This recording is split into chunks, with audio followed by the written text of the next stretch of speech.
கேளுங்கள், அப்பொழுது உங்களுக்கு கொடுக்கப்படும். தேடுங்கள், அப்பொழுது கண்டடைவீர்கள். தட்டுங்கள், அப்பொழுது உங்களுக்கு திறக்கப்படும். ஏனென்றால் கேட்கிறவன் எவனும் பெற்றுக்கொள்கிறான், தேடுகிறவன் கண்டடைகிறான், தட்டுகிறவனுக்கு திறக்கப்படும் என்று லூக்கா 11:9 சொல்லப்படுகிறது.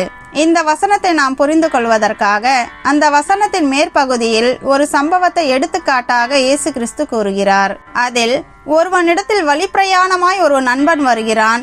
அவனுக்கு முன் வைப்பதற்காக அவனிடத்தில் ஒன்றும் இல்லாததினால் தன்னுடைய இன்னொரு நண்பனிடத்தில் போய் பாதி ராத்திரியிலே அப்பங்களை கேட்கிறான்.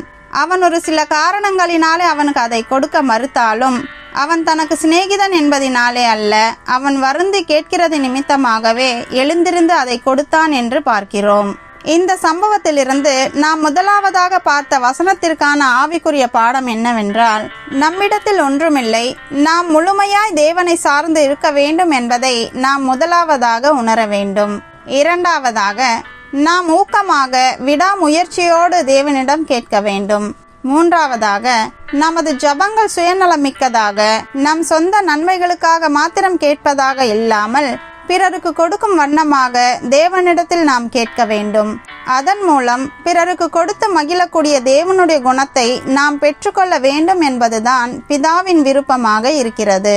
நான்காவதாக, பிறருக்கு உதவி செய்வதில் நம்மில் அநேகர் வாஞ்சியோடு இருந்தாலும் அவர்களுக்கு ஆவிக்குரிய ஆகாரமாகிய சத்திய வசனத்தை கொடுக்கக்கூடிய சூழ்நிலை வரும்போது நம்மில் பலம் இல்லை என்று நினைக்கிறோம்.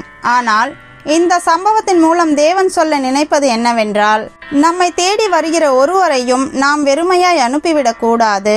அவர்களுக்கு முன் வைக்கக்கூடிய சத்திய வார்த்தைகளுக்காக நாம் பிதாவை சார்ந்து இருக்க வேண்டும் என்று.